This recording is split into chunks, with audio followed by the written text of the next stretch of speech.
Everyone and welcome to ixamBee. In this video, I'm going to talk about decoding the art of writing the descriptive answers in NABARD IT. As you all know that NABARD IT has the phase 2 exam in which you will have IT papers which are subjective to the professional knowledge. There you have the MCQ based question as well as the descriptive questions.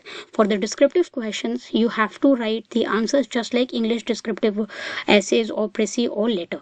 Now, what makes it different, how somebody will get better marks than other persons, because in MCQ you have an idea, if you mark it correct you will get full marks, but that is not the case in the descriptive answers.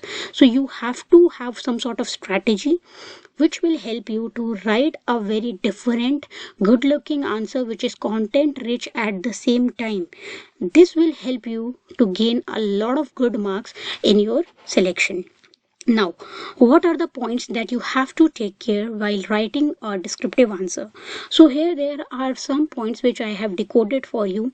If you follow these points while writing your answers of descriptive IT paper, it will definitely help you to fetch good amount of marks. Now, what you have to remember is that you have to start with a clear definition. What the question is asking, you have to start with a clear definition of your understanding of the question. It is basically somehow important and somehow related to your introduction as well. You can call it as introduction also. Then structure your answer. How you structure your answer? The IDE, or I will say the platform which will be provided to you to write your answer, will not provide you any sort of tools or any sort of graphical things which will enable you to inbuilt functions. You will not have any inbuilt functions where you can put some sort of table or create any sort of diagram. You will not have that. You just have to write your answer in a very plain format. For that particular thing, if you write just paragraph by paragraph, it will be very hard for the examiner to read and the boring at the same time. What you need to do, you need to structure your answer using the numbered list, as you cannot use bullets in the exam as it doesn't offer anything. You cannot do this sort of bold thing or unbold thing. Everything is very plain when it comes to writing the answers. Now, the third point, use clear and concise language, that is using the plain language. Don't use very hard language or very long sentences which just loses the context instead of giving the correct explanation to the examiner. Right? If you are using very technical words, try to explain them also in that same particular line if you are using technical jargons as well. Now, break down the complexity. Whatever is being given to you, you break down the complexity of that particular thing and divide the topic into smaller topics and the manageable part. Why it is very important? Because it shows how sorted you are with that particular topic and how easily you can convince your idea of bigger topics also when you divide them into smaller and manageable parts. Explain the purpose and importance of that concept. Detail key components and phases. So basically you have to put the details of the key components and the phases. So every question will have some sort of further elaboration, and that you can easily place with the detail key components and phases.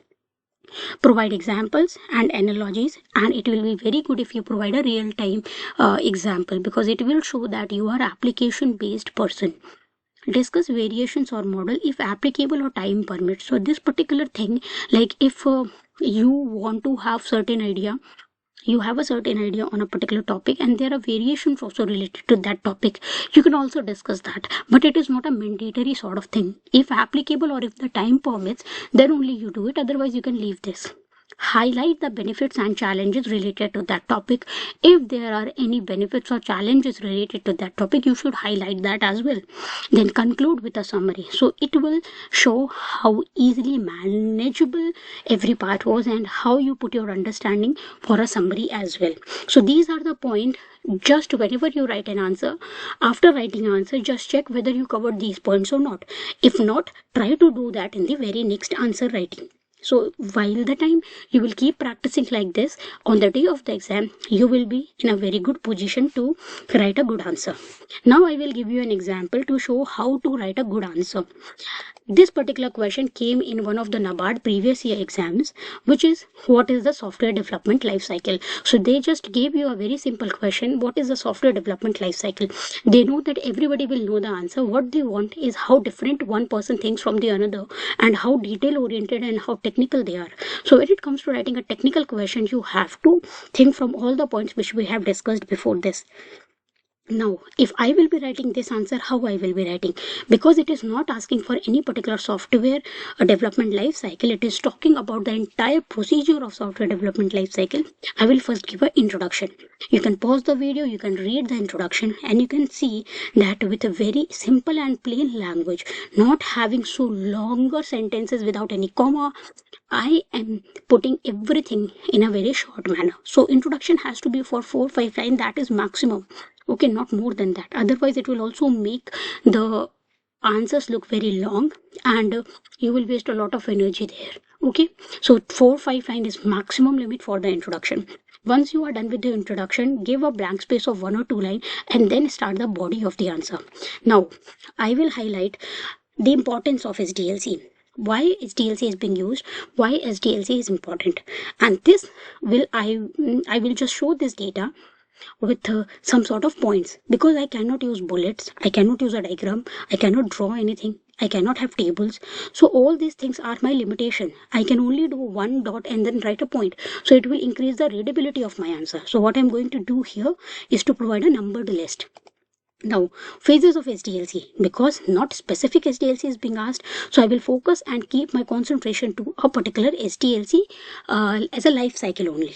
Okay, so I will give the different phases of SDLCs which are common throughout every particular model. So I will explain them in very great detail because that is the basic crux of this question. They are interested in knowing how and well established your understanding for the SDLC model is. Now, SDLC models, I will show you that I know the SDLC models as well. This is an extension to my answer. You asked about SDLC only, but I am providing you how SDLC models are right now there in the market.